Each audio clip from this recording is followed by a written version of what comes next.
Suppose আপনি কিছু একটা ফ্রাই করছেন, সেটা এনি ভেজিটেবলস, সাপোজ আমি উদাহরণ দিই, বেগুন ভাজছেন বা পটল ভাজছেন, কোনো কিছু আপনি সবজি ভাজছেন, ভাজতে গিয়ে আমরা কি করি, এক এক সময় কিন্তু জিনিসটা পুড়িয়ে ফেলি ভুলবশত।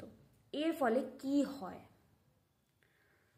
এর ফলে যেটা হয় সেটা হচ্ছে ওই সবজির মধ্যে থাকা বিটা ক্যারোটিনটা কিন্তু নষ্ট হয়ে যায়।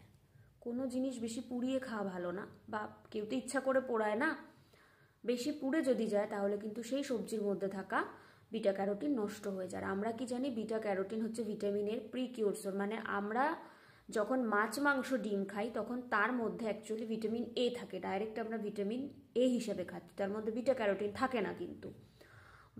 বাট প্ল্যান্ট সোর্সে সবজিপাতিতে যদি আমরা দেখি তাহলে তার মধ্যে কিন্তু থাকে বিটা ক্যারোটিন, যেটা আমরা অ্যাজ এ বিটা ক্যারোটিন খাচ্ছি, লিভারে গিয়ে কিন্তু ভিটামিন এতে কনভার্ট হচ্ছে। মানে আলটিমেট আমরা ভিটামিন এ খাচ্ছি, বাট ভিটামিন এ ফর্মটা কখন হচ্ছে, বডিতে যাওয়ার পর হচ্ছে লিভারে।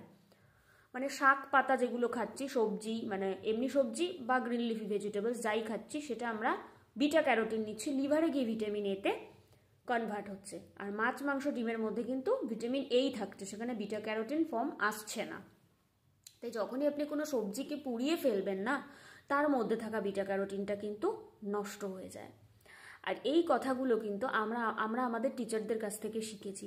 মানে এই ছোট্ট ছোট্ট কথাগুলো মানে আমার কাছে তো মানে কি বলবো, মানে ভগবানের দেওয়া একটা কোনো জিনিসের মতো। মানে টিচাররা পড়াতে পড়াতে যখন এক্সট্রা বইয়ের বাইরে গিয়েও অনেক কিছু আমাদেরকে বলতেন, সেই টিপসগুলো, সেই কথাগুলো এখনও মনে রয়ে গেছে। সেটাই আমি আপনাদের সাথে শেয়ার করলাম। এটা আমাকে বলেছিল যখন আমি ব্যাচেলার সায়েন্স বিএসসিতে ছিলাম, তখন আমাদের টিচার এই কথাটা আমাদেরকে বলেছিল যে কোনো খাবার কখনো বেশি পুড়িয়ে ফেললে তাতে কিন্তু এই সমস্যাটা আসে। সেটাই আমি আপনাদের সাথে শেয়ার করলাম। তাই পোড়া খাবার একটু অ্যাভয়েড করাই আমার মনে হয় ভালো, বা যখনই কিছু ফ্রাই করা হবে সবজি, তখন সেটা একটু নজর রাখতে হবে যেন খাবারটা পুড়ে না যায়।